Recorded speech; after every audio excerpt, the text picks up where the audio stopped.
अच्छा बाबूजी, 2019 की विदाई और 2020 का आगमन पर एक धमाकेदार बिरहा का पेशकश फिर बा।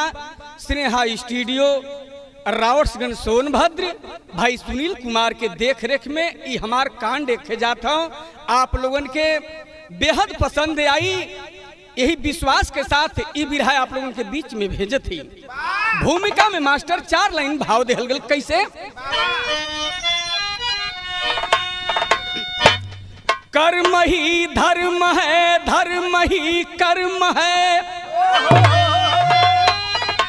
कर्म कुंजी से खुल जाए किस्मत का ताला।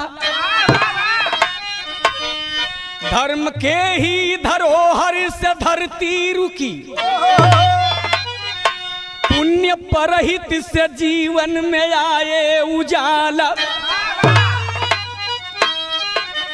मगर ये गजब है अमीरी गरीबी, जो इंसानियत को बना देती खोटी। अरे हमें काट लेता है कुत्ता हमारा, पला जो कि खा कर हमारा ही रोटी।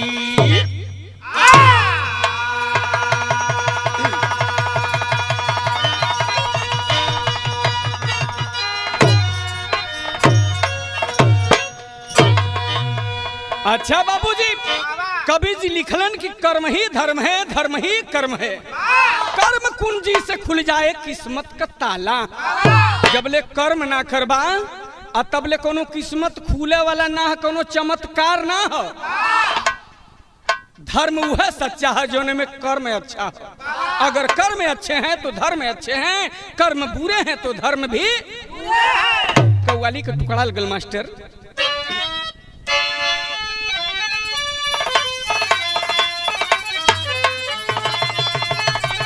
जियो जियो जियो।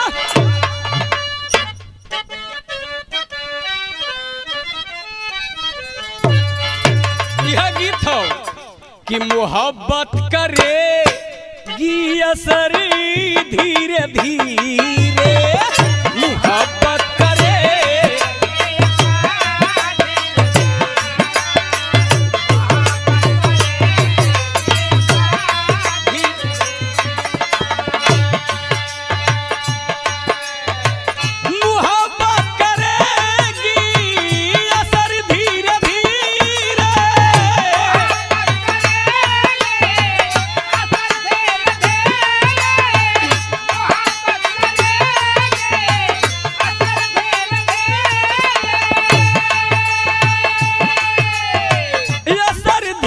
धीरे मिलेगी नजरी से नजरी, धीरे धीरे मिलेगी नजरी से नजरी धीरे। यो शिवानंद भाव कवि जी लिखलन घनश्याम भैया हमारे तरफ ताका, ओहर सुनील भैया के मत देखा। कहनाम हो इंसान के प्रति इंसान का नियत का बा, करे आदमी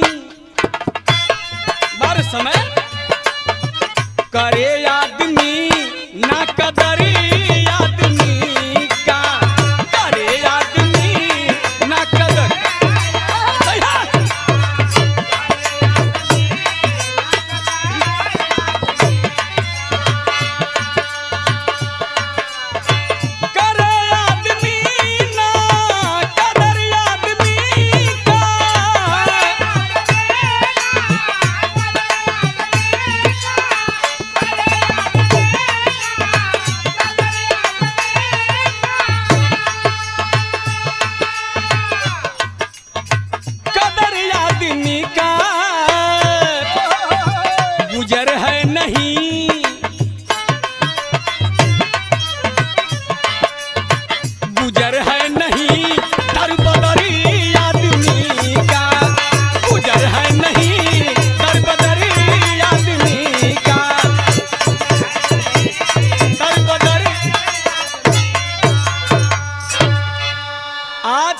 समाज में आदमी का कदर आदमी खुद ना करत हो।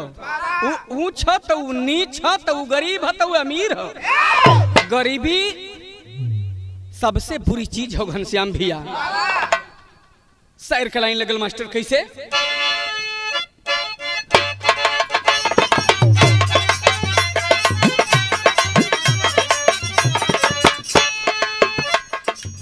घिनौना कर्म से भारत हमारा लूट गया, कलपती मानवता करुणा का कमर टूट गया।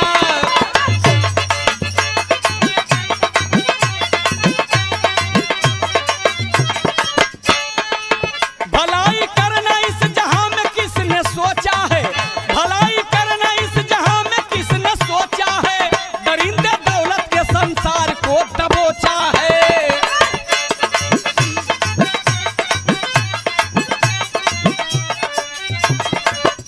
कहानी का शुरुआत हो गई मुन्ना। कहानी बा कहाँ का कैसन कहानी बा, भाव दिहल गल। छपी एक पत्रिका इलाहाबाद नाम सही, निवासी माधोपुर का राम सिंह सर नाम वही। नाम पत्नी का ममता, गोद में 2 बच्चे थे, सलोने भोले भाले वो मासूम अच्छे थे। हुआ ममता को कैंसर, राम सिंह लाचार हुआ ममता को कैंसर, राम सिंह लाचार हुआ। अभाव में पैसे के ना सही उपचार हुआ, मगर एक रोज मौत ममता को भी मारेगी, मगर एक रोज मौत ममता को भी मारेगी। खिला संसार का सपना यही उजारेगी।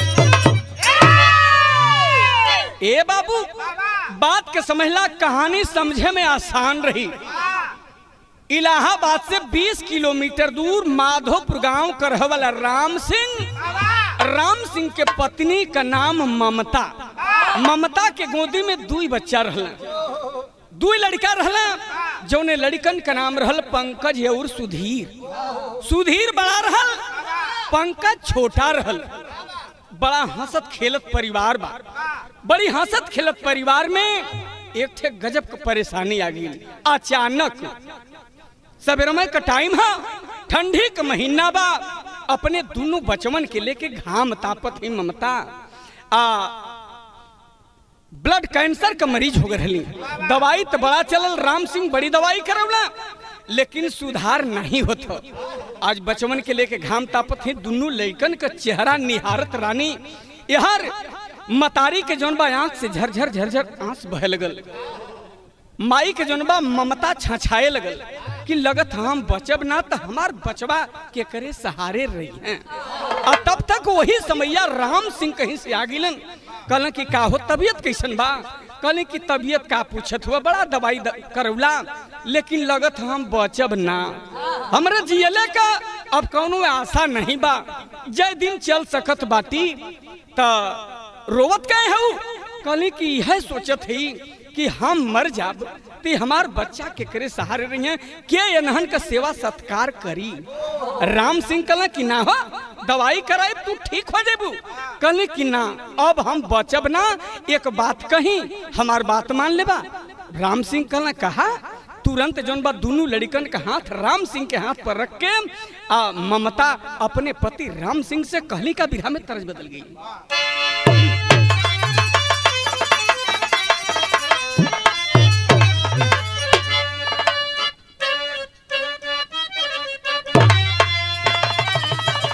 यह गीत हो कि अरे करे जेबू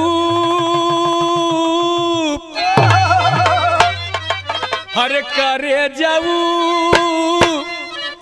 दे के दगा जीन जइहा, करे जाऊ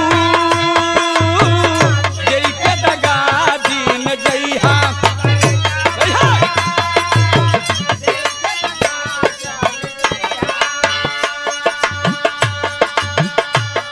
राम सिंह के हथवा में अपने दोनों बचवन का हथवा रख के ममता कहली है का, यह कहली हे सजन जी,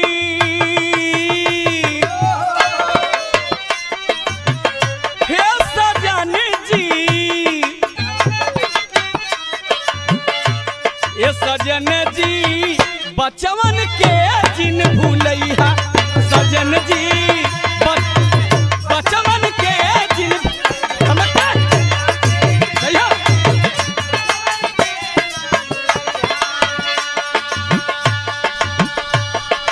का कहली हम, कहली कि देखा हमरे जिंदगी का कोनो ठीक नहीं बा, ई लइकन का आज से तोहई माई चाहे बाबू रहबा। एक बात कान खोल के सुन ला, का कलिन हा स्वामी सुना बतिया अब तोहरा सहारा,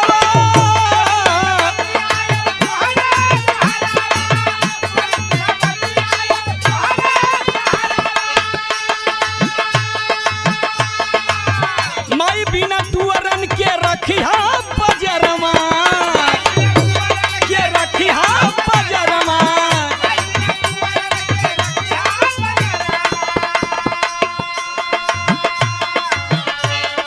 हो सकी त लहुरी न घर में लियई है ये सजन जी, बचवन के जिन भूलैया सजन जी, बचवन के जिन भूलैया।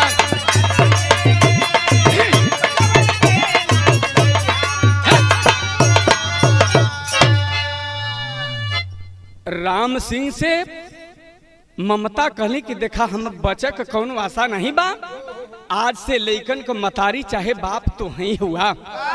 आ एक काम करिहा कि हमरे मर गिले के बाद तू दूसर ब्याह मत करिहा, नहीं हमरे लड़कन के बड़ा कष्ट हुई।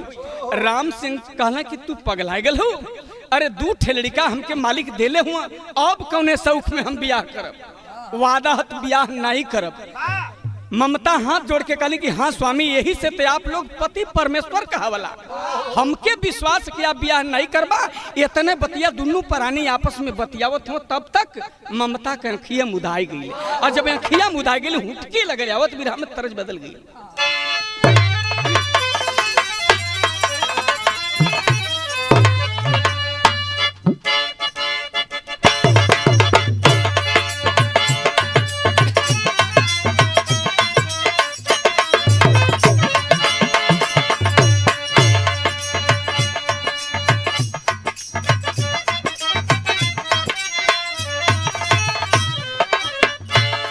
यह गीत हो कौनो लड़की को सिंगार का वर्णन कौनो लइका कह रहल बा। का कहले हा गोरिया वो ठक तोहरे लाली,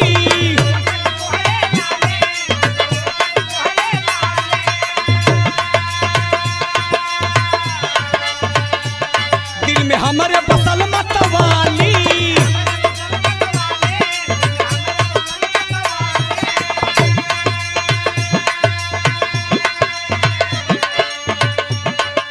वो ठक तोहरे लाली, दिल में हमारे बसल मतवाली, लाली बिदिया पे निदिया हराम हो गई हो याजी, हमारी जवनिया गुलाम हो गई हो याजी, हमारी जवनिया गुलाम हो गई।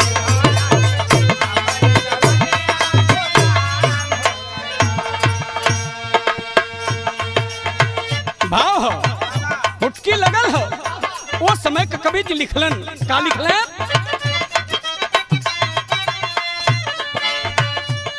इतना कहता है हुटकी लागल,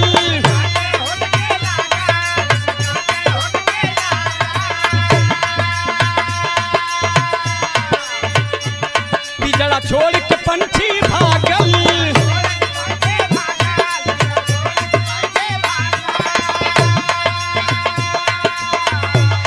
इतना कहता है हुटकी लागल, पिजड़ा छोड़ के पंछी भागल, जुटल गौआ त भीड़ बरियार हो गईल हो याजी, राम सिंह के सिरवा के भार हो गई हो याजी।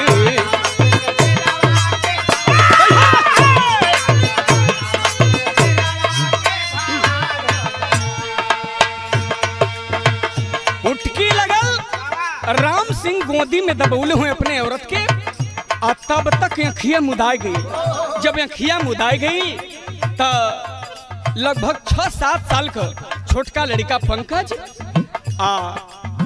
8-9 साल का लगभग बड़का लड़का सुधीर बा, माई के लाश पर गिर के सब रोए लगल। गांव घर के लोग बटुर गए। अंतिम दाह संस्कार भयल। एकरे बाद राम सिंह दोनों बचवन के पाले पोसे लगल। कुछ दिन बीतल। गांव घर परिवार के लोग हितई नतई के लोग समझावे लगल कि राम सिंह तू ऐसे ही रोईबा त लइकन के संभारी, रोआ मत, एक काम तू करा। कहले कि का करी, भूलैते ना हो मेहरारू को, हमारे चेहरा हमसे भूलैता ना हो। लोग कहले तो भूलो वही के पड़ी। इस संसारी गति है, दुनिया में सब जाला, एक दिन तो चल जीबा। एक काम करा राम सिंह, तू अकेले हुआ ना तो लइका संभरबा की 2 पैसा कमैबा, तुहार आर्थिक स्थिति कमजोर हो जाई। एक काम कैला, का कैला,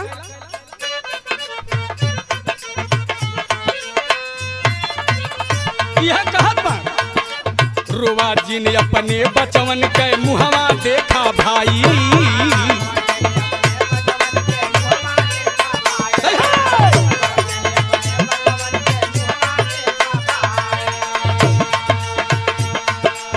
लियावा दूसर में हरारू सभी है समझाई, लियावा दूसर में हरारू सभी है समझाई।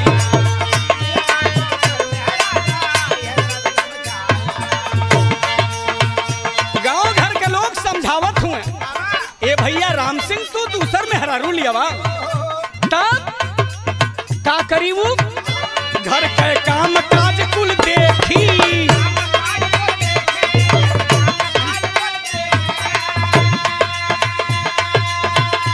दूठे समय से रोटी सेकी,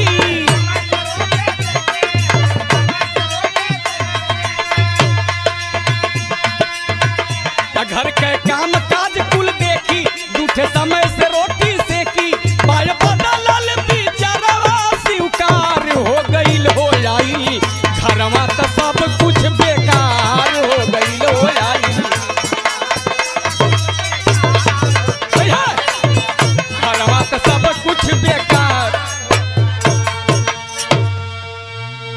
ए बाबू, राम सिंह हिताई नताई का बात मान के बिया कल हैं। जब लहुरी मेहरारू घर में आ गई, जब घरे में लहुरी मेहरारू आई तो साल 6 महीना बड़ा बढ़िया लइकन के सेवा सत्कार कैल। लेकिन साल 6 महीना के बाद एक आदत बिगड़ गई। आदत जब बिगड़ गई तो बिरहा में तर्ज बदल गई।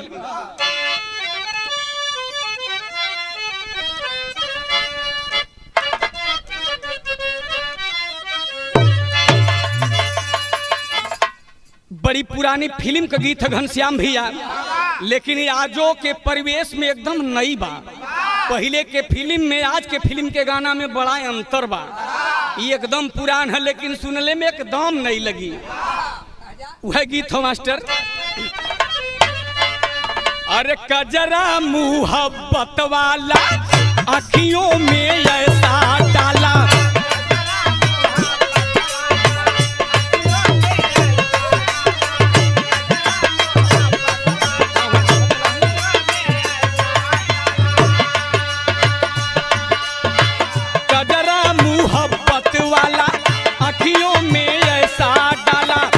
गजरे में ले ली मेरी जान, हाय रे मैं तुझ पे कुर्बान, मुहब्बत वाला मेरी जान, हाय रे मैं तुझ पे कुर्बान।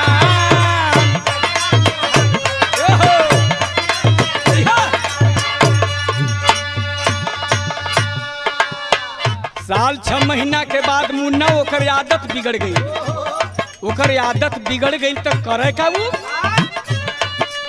नैना लड़ाती थी, वो आशिक फंसाती थी, वो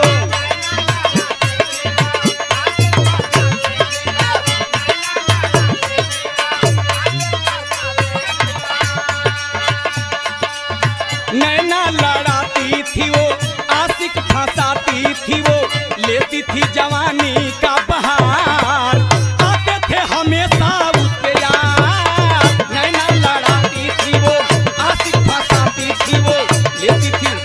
सही है बारे घनश्याम भैया जियो।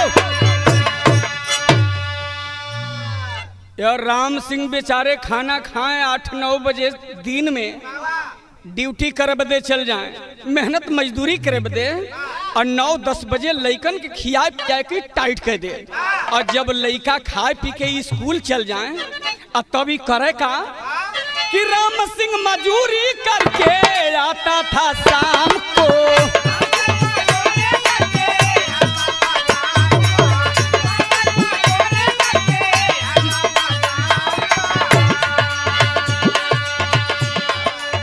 जाने ना गंदी अपने बीबी के काम को, जाने ना गंदी अपने बीबी के,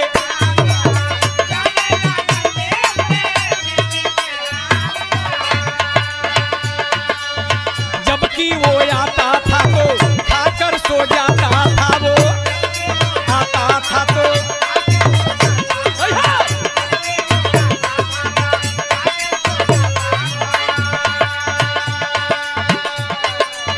जबकि वो आता था तो खाकर सो जाता था, वो सुबह फिर हो जाता तैयार, आते थे हमेशा उसके यार, जबकि वो आता था तो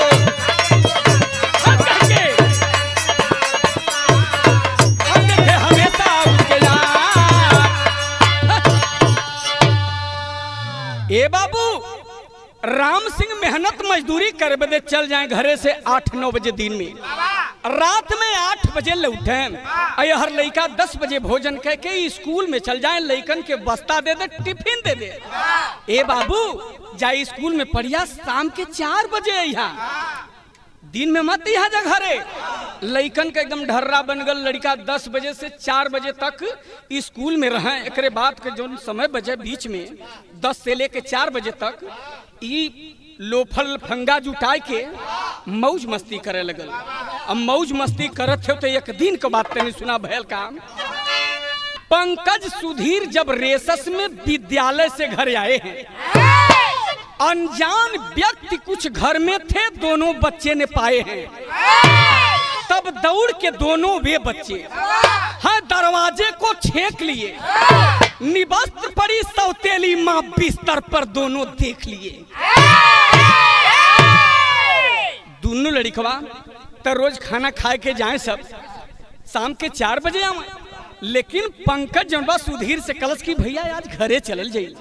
जब रेसस में छुट्टी भइल, वो दोनों लड़का विद्यालय से घरवा आ गए, और जब घरवा आ गए तो देखत हुए कि सौतेली मतारी निवस्त्र बिस्तर पर पड़ल है, 4 छठे छुछेड़ा अगल बगल में लछियात हुआ।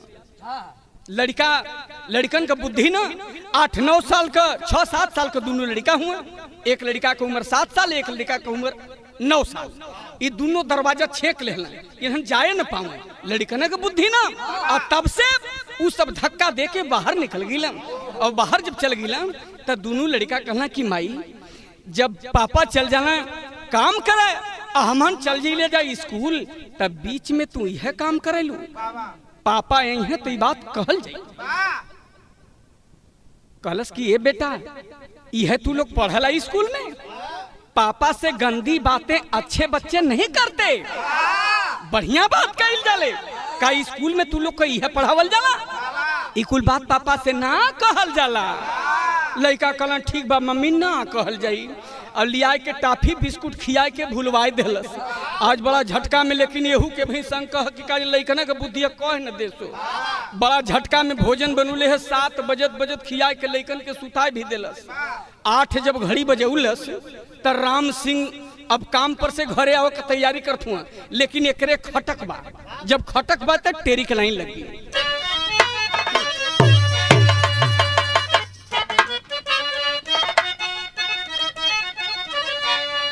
अरे पपिनिया अब छिपाई कैसे, अरे पपिनिया अब छिपाई, हो पपिनिया अब छिपाई कैसे, कुल की बनी कलंकित नरगिस नीच नगिनिया, अरे नगिनिया, अरे नगिनिया,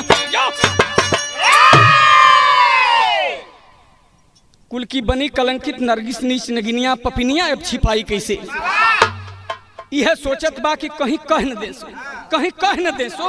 और तब से राम सिंह जब 8 बजे घड़ी तो दरवाजे पर आ गिल, खिया पिया के लइकन के सुता के दरवाजे पर बैठल हो।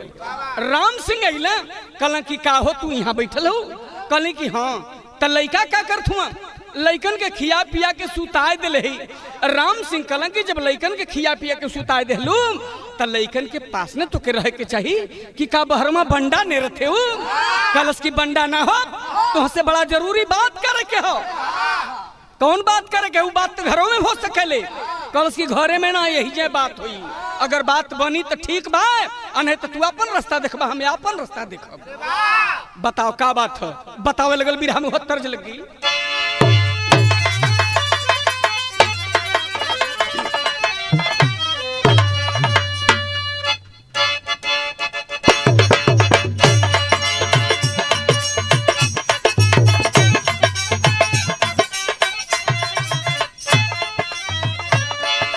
राम सिंह से लहुरी मेहरारू कहत बा, का कहले बाप?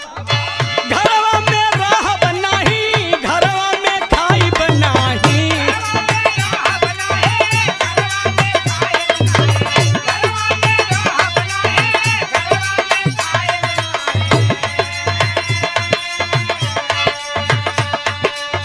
घरवा में रहब नाही, घरवा में खाइब नाही। जान दे देब हो, डूब के जान दे देब हो, नहीं तो माना मोर का हनवा डूब के जान दे देब हो।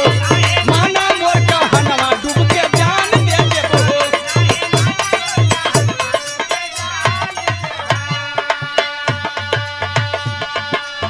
राम सिंह कहलन तू पागल हो गई, पहले बताओ बात का हो। तब कहलस हलिया से गोद भरी है हमरो गोसैया।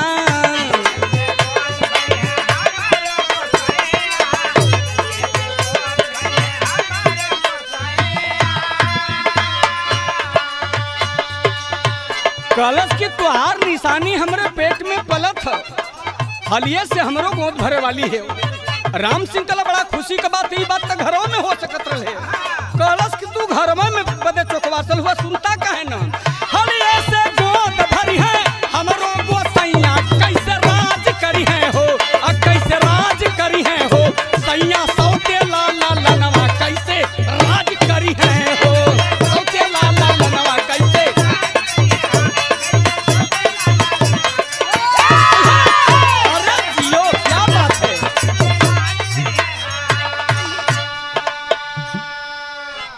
राम सिंह को मेहरारू कलश की उस सौतेला लइका हमरे लइका के धन पर कैसे राज करी हैं? ई काम ठीक ना बा। उन्हन रही हैं तो हम ना रहब, अगर हम रहब तो उन्हन ना रही हैं। राम सिंह एक पड़ाका खींच के मतलब तू पागल है? आखिर वो लइकवा तो तोरे न हुआ, पकड़ के ले गिले घर में खाना खिलस बेचारा जाके सुतल। आज जब लहुरी गई है जब राम सिंह के पास तब भइल का विदेशिया कलाई लग गई।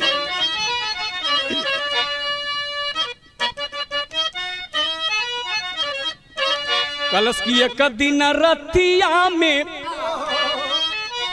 कहयावा रतिया हो, तेलवा लगावे राम सिंह के बदनिया। कलश की खुशी वाला दिन अब दूर ना करी बयाल, पेटवा में पलत बाटे तोहारो लालनावा।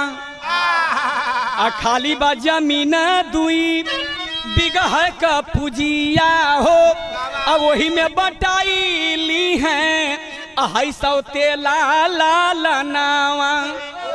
तब दोनों के मुआई देता, झगड़ा छोड़ाई देता, रही नहीं बास बाजी बसूरी सजनावा। कलश की सुनत हुआ अब टाइम बहुत ज्यादा ना है, हम हूँ जल्दी से एक बच्चा का माई बने वाली है। कलन की बढ़िया है, कलश की बढ़िया तो ना है, ऐसे कि उन्हन दू मिला हुआ और जो हमरे लड़का का हिस्सेदारी कितना बची। एक काम करा कि उन्हन के रास्ते से हटा दा। राम सिंह कहला तू पागल है, अगर उन्हन हमार लड़का हुआ तो तोरो लड़का न हुआ। तभी चौंप गई कलश की ना हो, ये हमार ना हुआ, ये खाली तोहार हुआ। ऐ जौन होई ना तौन हमरो रही या तोहरो रही। निर्णय तोहरे हाथ में हो कि हम दोनों मतारी बेटन के त्यागत हुआ कि वो दोनों के त्यागत हुआ। मजबूर हो गल राम सिंह। कहलस कि देख अपने जांग से पैदा कैले ही वो लइकन के अपने हाथ से कैसे हम कत्ल करब, कैसे उन्हन के जान मारब। देखिए काम कर सकती कि मेला दिखावे के बहाने ले चल जाएं इलाहाबाद त्रिवेणी घाट पर संगम पर मेला दिखावे के बहाने वही में फेंक देहल जाई। बच जइहे सोते अपने भाग से, अब मर जइहे सोते अपने भाग से। कहलस कि इहो ठीक बा, कैसहू ये घर में न रह सो यह ठीक बा, यह करा। अब दोनों प्राणी खाए के सूत गईला। आज जब सूत गईला त रात में जेठरकी औरत ममता जो बस सपना लगल देवे। कहलस कि का हो, कहला कि बियाह ना करब त बियाह कर लेला, बियाह कर लेला त कौनो बुरा ना कैला, ठीक है कैला, लेकिन लइकमन के जान के पीछे पड़ गईला, यह नहीं ठीक कैला। तबले भाग देकर निदिया कबर गई। हड़बड़ाई के उठ के बैठ गल। लहुरी कथे कि कहो कैसन हड़बड़ात हुआ। कहला बड़ा बुरा सपना देखली, जेठरी आए के सपना में हमके कहते कि लइकवन के जान के पीछे काहे पड़ल हुआ। लहुरी कलस की देखा सपना झूठो होला साचो होला, 90% त झूठे होला। छोड़ा सपना के बात या नई जिंदगी का शुरुआत कैल जाए। दोनों सुतले जब सवेरा भेल त लइकन से कहां सब दोनों का झूमर कलाइन लग गई। राम सिंह हत्यारा बेईमान कहले हो खदा बिहार,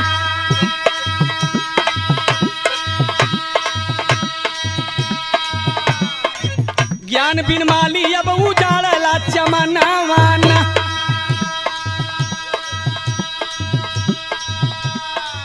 लागल संगम तट पर मेला कामी लेके दोनों गदेला।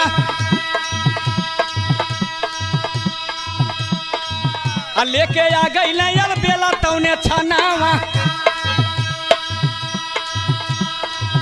एक थे बाबू एक थे माई फेंकल धारा में झुमाई, कल पे दुनो भाई बरसाला नया नवाना।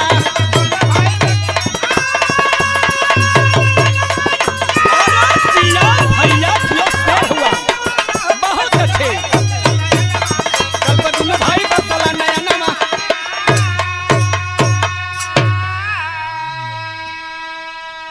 ए बाबू सवेर भयल राम सिंह कहले अपने दोनों लड़कन से कि बचवा सुनो में आओ था कि संगम पर इलाहाबाद में बहुत बरियार मेला लगल हो, सोचत है कि तू लोग के मेला दिखा देंगे।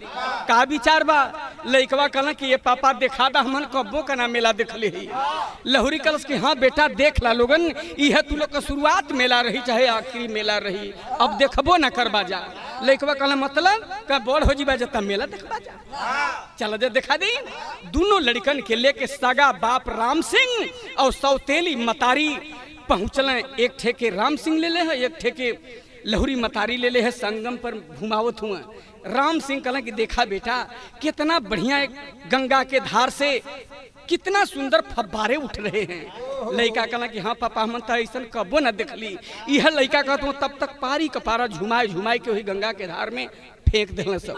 और फेंक के दोनों वापस हो गए।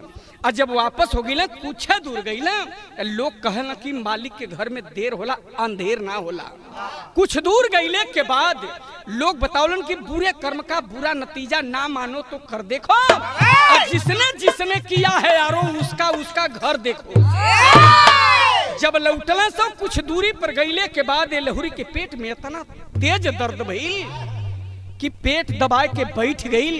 कलश की बड़ा तेज हमारे पेट में दर्द होता। आ वही समय गर्भपात हो गल। जौन पेट में बच्चा पलत रहल तौन बाहर हो गल, मरल लड़का पैदा भल। राम सिंह कला किले हथो के गईल गड़ल की हो गई। दूठे लड़का रहने तो उनके गंगा के धार में फेंकवा दिली। मार घमंड कैले रही है कि हमारे पेटवा में पलत नहीं हो चल गल। अब का होई? एक तमाचा मरलस खींच के कुल तोरे गलती हो। दोनों वो लइकन से हाथ धोली, यहू से हाथ धो गेली। अब का होई? चल घरे घिसरा के लेके आयल। ये हर का बात तनी अब यही जाए छोड़ा। गंगा के धार में दोनों बचवा फेंकल हुआ। आज उन्हन का हालत लिखल गई, का स्थिति बा उन्हन का पहपट के लाइन लग गई।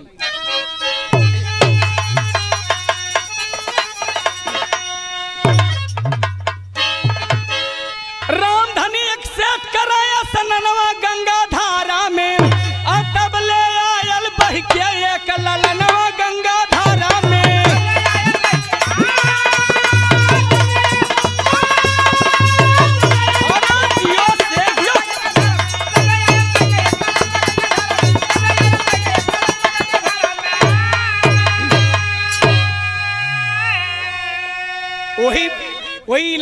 बात कर रहे वाला रामधनी सेठ बहुत बड़ा धनाढ्य आदमी रहना, दौलत का कोनो प्रकार का कमी नहीं रहल, लेकिन निसंतान रहना, कोनो संतान के गोद में ना रहना। वही त्रिवेणी घाट पर जाए कोई संगम पर स्नान करत हुआ आ तबले बह के यह बड़का लड़का सुधीर लगल हो।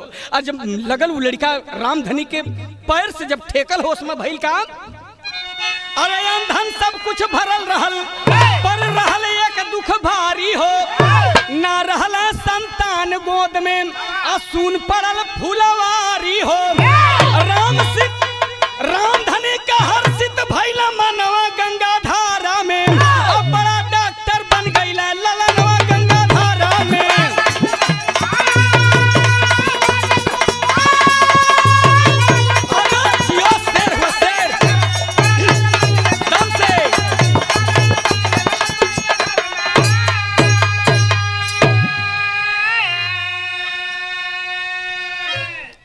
रामधनी सेठ बड़का लड़का सुधीर के पौलन ले जाए के दवा दारू करौले, लड़का ठीक हो गल। और जब ठीक हो गल तब पाल लेहन लेके जब घर में गई से ठाइन कली कि का हो केकर लड़का लेके आओ हुआ। कहला बड़ी दिन से ये मंदिर वो मंदिर भटकली जा, केहू सुनवाई नहीं कैलस, आज गंगा माई अपने आप हमके दे दिली, ला सेवा सत्कार करा, हमहन के बुढ़ौती कहीं सहारे पार हो जाई। दोनों प्राणी पढ़ावे लिखावे लगल। एक दिन उ लड़का पढ़ लिख के इतना आगे हो गल, MBBS हो गल, डॉक्टर हो गल, बहुत बड़ा धन रहल रामधनी सेठ के। एक अस्पताल बनवाए के जीवन ज्योति मसीही अस्पताल डॉक्टरी खुलवा देना। बड़े डॉक्टर के रूप में सुधीर डॉक्टर का एकदम छटा छिटाए लगे, चर्चा हो गल। एकर बात ते हिजे छोड़ा, तनी हो हरिया देखा छोटका भैया कहाँ गई, अलग नहीं लगे।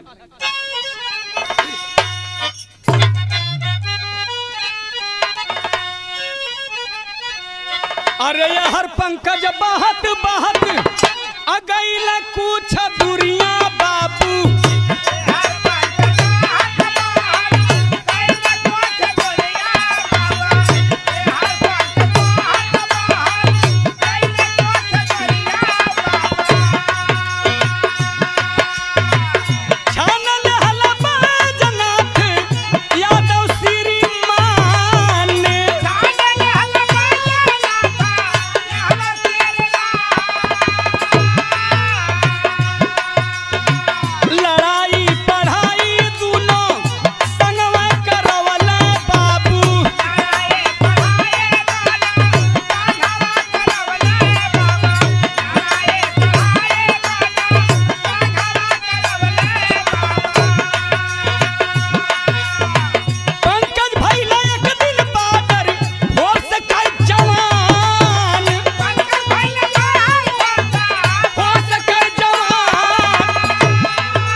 छोटका लड़का जौन बा बहुत 2-3 किलोमीटर दूर निकल गल। और जब 2-3 किलोमीटर दूर निकल गल तो वही इलाहाबाद सिटी कर रहे वाला बैजनाथ यादव 10-15 ठे अपने भैंस लेके हिराय के धोवत रहना।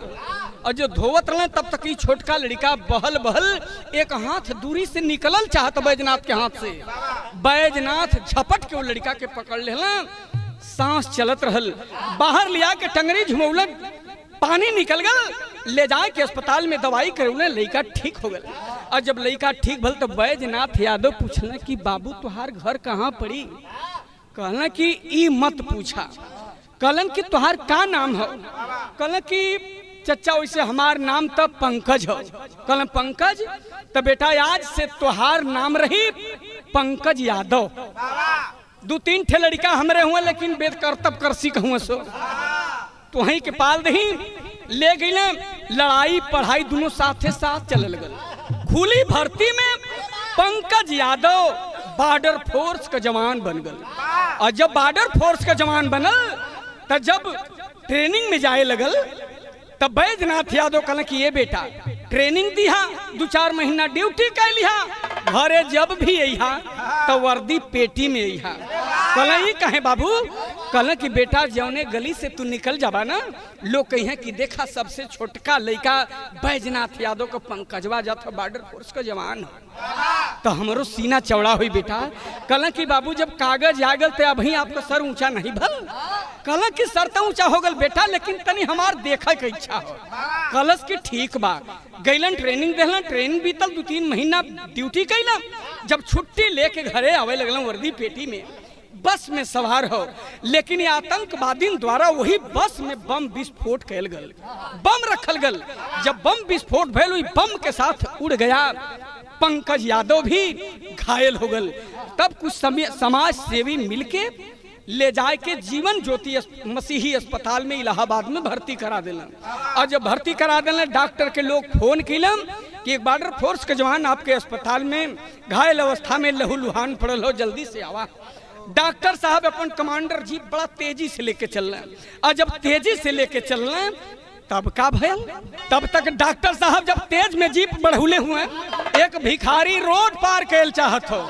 और जब रोडवा पार कैल चाहत हो, डॉक्टर साहब देखत हुआ कि भिखरिया रोड पार कैल चाहत हो। डॉक्टर साहब अपन गाड़ी थोड़ा स्लो कैलन और तैसे ही भिखरिया खड़ा हो गल। जब भिखरिया खड़ा भल तो डॉक्टर सोचल कि यार बड़ा इमरजेंसी केस बा, हमार भिखरिया खड़ा हो गल तो हम ही निकल नहीं। अब एक्सीलेटर बढ़ा के जब डॉक्टर साहब चल रहे तैसे ही वो रोड पार करे लगल। वही रोड पार करे में एक्सीडेंट हो गल। और जब एक्सीडेंट इतना भयंकर भयल कि वो भिखारी का आंख निकल के नाचे लगल रोड पर, लेके पत्थर अगल बगल के लोग दौड़ पड़ल। डॉक्टर साहब खड़ा हो गए, हाथ जोड़ के कहला कि बाबू गलती हमार ना है, गलती भिखारी का। हम देखते हैं कि रोड पार कैल चाहत हो, गाड़ी स्लो कैली। और तब तक कि भिखरिया खड़ा रहल। और जब गाड़ी फिर बढ़ौली और तभी चले लगल तो एक्सीडेंट हो गल। हम डॉक्टर है, ये भिखारी है, निःशुल्क दवाई करब, सहयोग करके हमारे गाड़ी में लदवा दा। और तब का भयल कि गड़िया में लाद लेके, अरे गड़िया में लाद लेके अस्पतालिया बाबू।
एक दिन यह डॉक्टर साहब जन बा लाद के भिखरिया के अपने अस्पताल पर पहुंचल। एक तरफ बेड लगल हो बॉर्डर फोर्स के जवान का, एक तरफ बेड लगल हो भिखरिया का, आमने सामने दोनों हुए अगल बगल। डॉक्टर साहब सुबह शाम दवाई करत हुआ। बॉर्डर फोर्स के जवान के देखे बदे सुबह शाम 12 बजे लोगन का तांता लगल रहा, लेकिन भिखरिया के देखे बदे क्यों ना आया। एक आध दो दिन के बाद बॉर्डर फोर्स के जवान का हालत फिर सुधार में आए के गड़बड़ाए लगल। जब गड़बड़ाए लगल तो डॉक्टर साहब के बोलस कहलस कि डॉक्टर बाबू लगत हम बचब नहीं, एक काम करा, देश का सेवा कैली, देश का सेवा कैली आ तोरे अस्पताल में जो एक भिखारी भर्ती भैल बा, जहिया हम भर्ती भैली वही दिन ही हो हमके लोग रोज रोज देखे बदे आवल, एक केहू ना देखे आवत, लगत है कि केहू नहीं है। ए डॉक्टर बाबू हमारे अखिया ना निकाल के वो भिखरिया में सेट कैदा, हम अखिया अपन नेत्र जोन बा दान देहल चाहती। डॉक्टर साहब बेहोश के सुई लगा के आंख निकाल के भिखरिया में लगा देना, और जब भिखरियों के बेहोश करके ओकरे आंख लगा देना, भिखरिया के जब लौके लगल तो ओकरे होश में आ गल, और जब ओकरे होश आयल वही समय बॉर्डर फोर्स के जवान के भी होश आ गल। तब तक भिखरिया उछड़ पड़ल ना, भिखरिया दौड़ के डॉक्टर साहब का पैर छान लेलस, कहला का अंतिम भाव हो।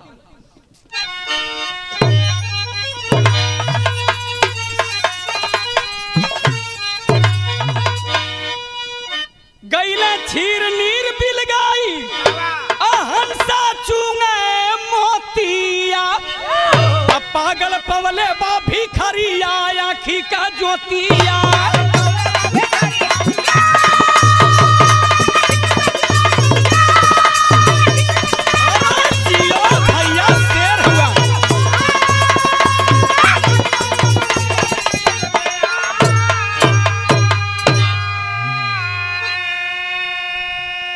डॉक्टर बाबू का पैर छनले हो कलश की बाबू अब तो हमके लौका लगल, हम सबके देख सकीला, पूरी दुनिया में जा सकीला, पहले तो ना लौकत रहल। डॉक्टर साहब कहलन कि इतना उछरा मत, हमार गोड़ मत पकड़ा, अगर गोड़ पकड़े के ना जाके बॉर्डर फोर्स के जवान का पैर पकड़ा, वह तो नेत्रदान देहला, हम तो केवल सेट न कैली, जा उनकर दुआ ला। दौड़ के डॉक्टर साहब का पैर छोड़ के बॉर्डर फोर्स के जवान की अखबारी में पकड़ लेला। भिखरिया पकड़ के कलश की का बाबू हमरे पर इतना बड़ा उपकार कर दहला, कम से कम हम अपने दिन रात के तो हो गई। बॉर्डर फोर्स का जवान कहल कि चचा जहिया से भर्ती तू रहला वही दिना से भर्ती हम रहली, हमके देखे बदे रोज 4-6 आदमी आवे, माई आवे, बाबू आवे, सब कोई आवे, लेकिन आपके देखे बदे केहू ना आवे, एक मतलब आपके पास केहू ना है। तब तक बॉर्डर फोर्स के जवान के मुहवा पर हथवा भिखरिया रख दे, कल की बात मत कहा बेटा, ई बात मत कहा। कल काहे? कल कि हमरहू रहला एक मतलब मर गईला, कल कि ना बेटा ना मर ना गईला। का बतौले भिखरिया? लगा पूछने जबकि फौजी पागल से दस्तान, रोकर बोला भिख मंगा थे दो मेरे संतान, जान से फेंकली गंगा धरिया आखी के ज्योतिया।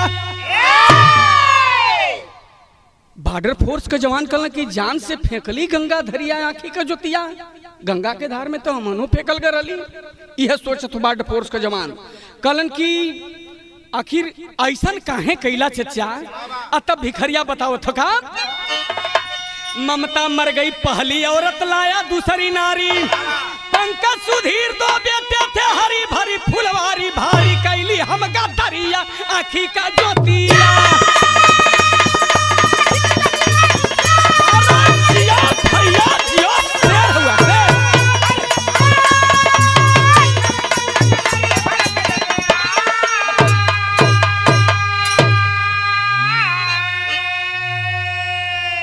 बतौलन की कहानी बड़ी लंबी है साहब।